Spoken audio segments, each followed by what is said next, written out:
Bon, bien, je viens de terminer mon inspection de ce Ford F-150 de 1985. Alors, bon, il est quand même moins joli, évidemment, comme c'est souvent le cas, hein, en vérité qu'en photo.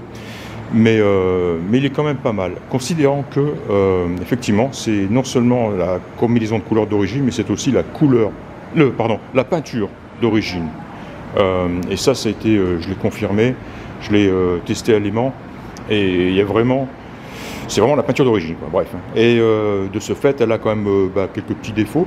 Alors, il présente toujours très bien. Hein.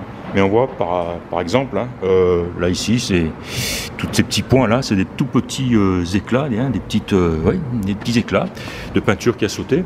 Et bon, on les retrouve... Il y a une grosse condensation ici, concentration, pardon, mais... particulièrement ici, hein, c'est pas le cas partout. Ce qui est aussi un petit peu abîmé, c'est tout ce qui est tout le striping, hein, toute évidence aussi, qui est d'origine. Et là, à l'avant, il a pris un tout petit coup, un léger coup. On voit que l'aile est légèrement renfoncée ici, et on voit ici les traces du petit choc qu'il a pris, quoi, hein, où la peinture a sauté. Et sur le capot, on voit aussi, alors ils ont essayé de lustrer, mais est-ce que ça se verra? Je pense que ça devrait se voir à l'image. Hein. C'est pas, comment dire, uniforme, c'est pas brillant. On sent tout de suite une voiture, enfin on la voit plus qu'on la sent, une peinture ancienne, hein, malgré tout, hein, d'origine, hein, de toute façon, hein, une truc de 85. Par contre, ce qui est particulièrement beau, c'est déjà toute la face avant, ce pare-choc, la grille, les feux, entourage de feu et tout. C'est vraiment magnifique. Ce pare-choc est comme neuf. Hein.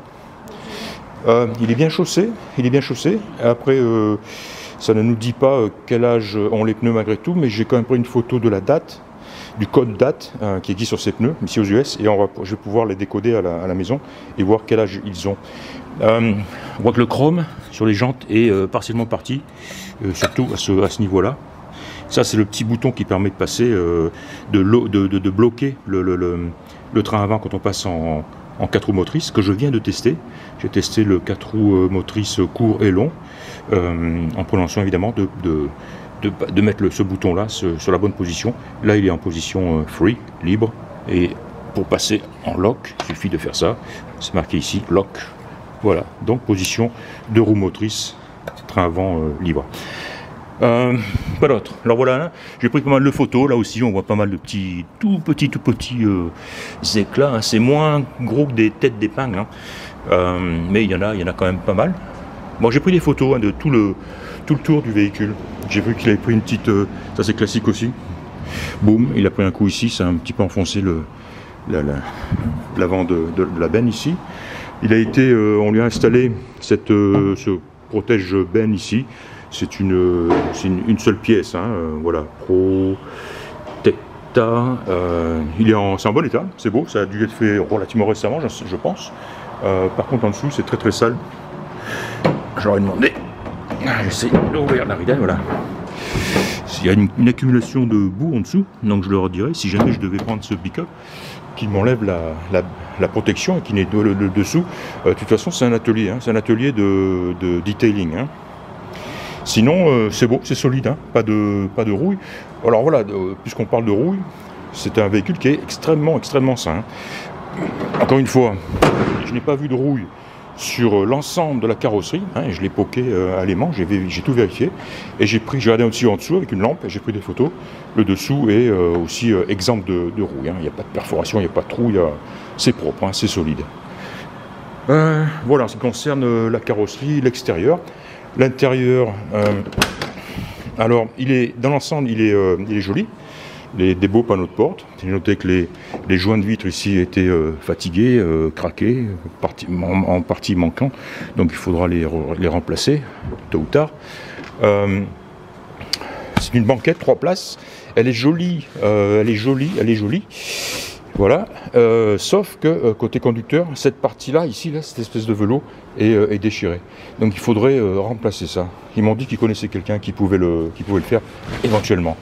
Là aussi, sous la protection du tableau de bord, on voit un tableau de bord qui a bien dégusté. Hein. Il est tout craquelé, surtout au niveau du haut-parleur. Voilà, donc le haut du tableau de bord est pas très joli du tout. Alors voilà, les leviers de passage. Hein. De la première à la quatrième ici, et de 4 roues en 2 roues motrices, ou de 2 roues motrices en 4 roues motrices ici. Chauffage fonctionne, l'autoradio fonctionne, klaxon fonctionne, les essuie-glaces aussi, les feux, et toutes les jauges fonctionnent sauf une, la jauge d'essence. La jauge d'essence ne fonctionne pas, un petit peu regrettable. Alors que dire de la conduite? Eh bien, bon, il se conduit comme un 4x4 de 85, c'est clair, hein, c'est pas, on n'est pas dans la douceur, mais malgré tout, il est facile à conduire et agréable même. Hein. Je n'ai éprouvé aucune difficulté. Le volant tend à être pas très bien aligné quand en position, quand on va tout droit. Ceci dit, le truck ne tire pas ni à droite ni à gauche, que ce soit au roulage ou au freinage. Alors voilà, la jauge d'essence là-bas qui ne fonctionne pas. Là aussi on voit les lèche-vitres ici, les joints ici qui sont bien secs. Et voilà, en ce qui concerne l'intérieur, de jolis rétroviseurs, droite et gauche. Et voilà finalement. Hein. Donc là aussi les roues elles sont un petit peu oxydées, le chrome, hein, un petit peu oxydé. Et ça reviendra jamais. Hein. Ça va rester comme ça. Malheureusement, il n'y a pas grand-chose à y faire. Hein. Il est équipé d'une roue de secours avec un pneu qui a l'air en bon état aussi, qui a même l'air de n'avoir jamais servi, puisqu'on peut lire encore des indications sur la phase roulante, la partie roulante. Jolie ridelle, très bon état, et ça c'est rare parce que souvent elles sont abîmées. Les feux arrière aussi sont aussi beaux que les feux avant, très jolis. Et voilà, les glaces, je pense en avoir parlé. Pare-brise, j'ai pas vu d'éclat ni de fissures. Voilà, il est pas mal quoi, hein. F-150 XL.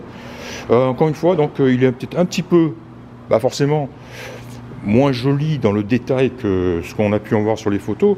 Après, quand on le voit à cette distance, il est très beau. Je me demande s'il n'y a pas aussi un petit enfoncement ici.